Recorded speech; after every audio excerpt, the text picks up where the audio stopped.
Hello மக்களே, நம்ம வந்து இப்போ சிக்கன் பிரியாணி தான் செய்ய போகிறோம். சிக்கன் பிரியாணிக்கு நம்ம வந்து ஒரு 250 கிராம் வெங்காயம், 250 கிராம் தக்காளி, ஒரு கைப்பிடி புதினா, ஒரு கைப்பிடி கொத்தமல்லி, ஒரு 4 பச்சை மிளகாய், 50 கிராம் இஞ்சி, 50 கிராம் பூண்டு, ஒரு 100 கிராம் தயிர்,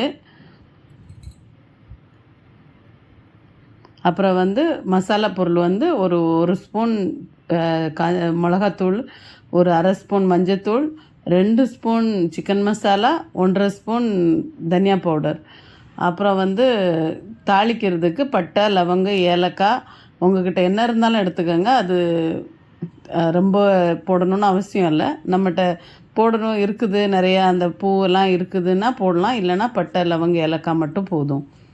போட்டு தாளிச்சிட்டு இப்போ நம்ம வெங்காயம் போட்டுடலாம். ரொம்ப தீய விடக்கூடாது. போட்ட உடனே நம்ம வெங்காயத்தையும் சேர்த்துடலாம்.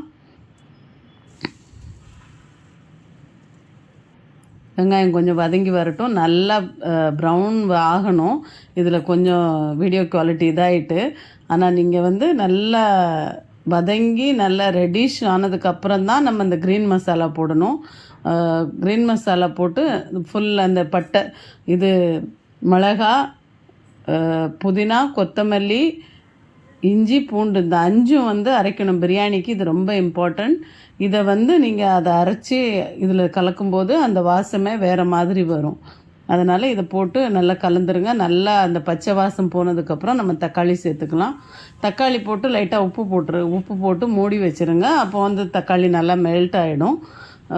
கொஞ்சம் நேரம் வதக்குனா போதும். ரொம்ப வதங்கி ரொம்ப இது ஆகணுன்னெலாம் தேவையில்லை. நம்ம அந்த க்ரீன் மசாலா தான் நல்லா வதங்கணும். இது வந்து லைட்டாக வதங்கினா கூட போதும். இதுக்கப்புறம் நம்ம பவுடர் ஐட்டம் எல்லாம் சேர்த்துக்கலாம். இந்த மசாலா பொடி எல்லாத்தையும் போட்டுட்டு திருப்பி நல்லா ஒரு கிண்டி ஒரு டைம் மூடி வைங்க. அது நல்லா சாஃப்ட் ஆகட்டும்.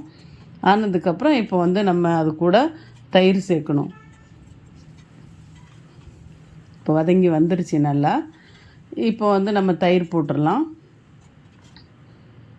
தயிர் போட்டு நல்லா வதக்கி விடுங்க. இது ஃபுல் நல்லா மசாலே ஆகிடும். ஏன்னா வந்து இது நம்ம நிறைய எல்லாமே சேர்த்துருக்குறோம். அதனால் கொஞ்சம் கூட தான் இருக்குது. மற்றவங்கெல்லாம் 400 கிராம் சொல்லுவாங்க. நம்ம 500 கிராம் போடுவோம். ஏன்னா அப்போ தான் அந்த சாப்பாடு நல்ல மசாலாவாக இருக்கும் அப்படின்றதுனால.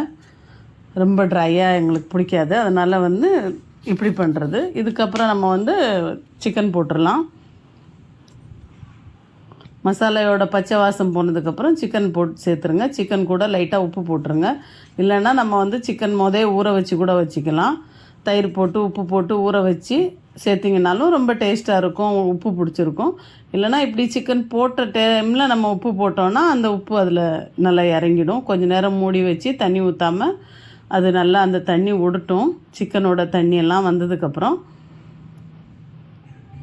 இனிமேல் தான் நம்ம தண்ணி அளந்து ஊற்றணும். ஒரு அரை கிலோவுக்கு ஒரு டப்பாவில் எடுக்கிறீங்கன்னா 1க்கு 1.5 அளவுக்கு தண்ணி ஊற்றிக்கங்க. கரெக்டாக இருக்கும். பாஸ்மதி அரிசி ஒரு 20 நிமிஷத்துக்கு முன்னாலே ஊற வச்சுருங்க. இப்போ வந்து நம்ம ஃபுல்லாக கரெக்டாக 1.5 அளவு ஊற்றுனீங்கன்னா எக்தம் கரெக்டாக இருக்கும். ரொம்ப கொஞ்சம் கூட இதாகாது, அளவு மிஸ் ஆகாது.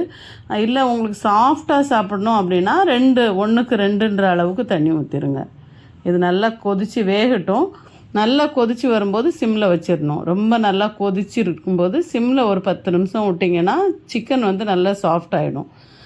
நம்ம அப்படியே கொதிக்க விட்டு அப்படியே ரைஸ் போட்டோன்னா சிக்கன் அவ்வளோ சாஃப்டாக ஆகாது. நல்லா உப்பும் பிடிச்சிரும். எல்லாமே ஸ்லோவில் விட்டிங்கன்னும் போது உப்பும் நல்லா பிடிச்சிரும். இப்போ நல்லா ஒரு 10-15 நிமிஷம் ஆயிடுச்சு. இப்போ வந்து நம்ம அரிசி போட்டுடலாம். அரிசி போட்டு ரொம்ப கிண்டக்கூடாது, உடஞ்சிரும். எப்போவுமே பாஸ்மதி அரிசியை ரொம்ப கிண்டி விடக்கூடாது. 2 டைம் 3 டைம் லைட்டாக தான். இப்போ வெறும் அந்த கரண்டியால் இங்கே அங்கே பண்ணோம், அவ்வளோதான். ரொம்ப அப்படியே கடைஞ்சி கிண்டக்கூடாது. இப்போ இது ரெடி ஆகிடுச்சு. இப்போ வேறு ஒன்றும் இல்லை. இப்போ 10 நிமிஷம் நான் மூடி போட்டு தம்மில் தான் வச்சுருக்கேன். தண்ணி இல்லாத ஆன உடனேவே நம்ம வந்து ஸ்லோ பண்ணி ஃபுல்லாக தம்மில் வச்சிடணும். நான் இது மூடி நல்லாவே க்ளோஸாக இருக்குன்றதுனால நான் இதில் வச்சுருக்கேன். நீங்கள் வந்து மூடி சரியாக இல்லை அப்படின்னா அதுக்கு மேலே வெயிட் வச்சுருங்க. வெயிட் வச்சு ஒரு 10 நிமிஷம் விட்ருங்க. இப்போ இது ரெடி ஆகிடுச்சு. இப்போ நம்ம பார்த்துட்டு ஃபுல்லாக வச்சு அப்படியே மூடி 10 நிமிஷம் விடணும். அப்புறம் ஸ்டவ் ஆஃப் பண்ணதுக்கப்புறம் 10 நிமிஷம் நம்ம இப்போ கொத்தமல்லி போட்டதுக்கப்புறம் ஒரு 10 நிமிஷம் மூடி அப்படியே இருக்கட்டும்னு விட்டுறணும்.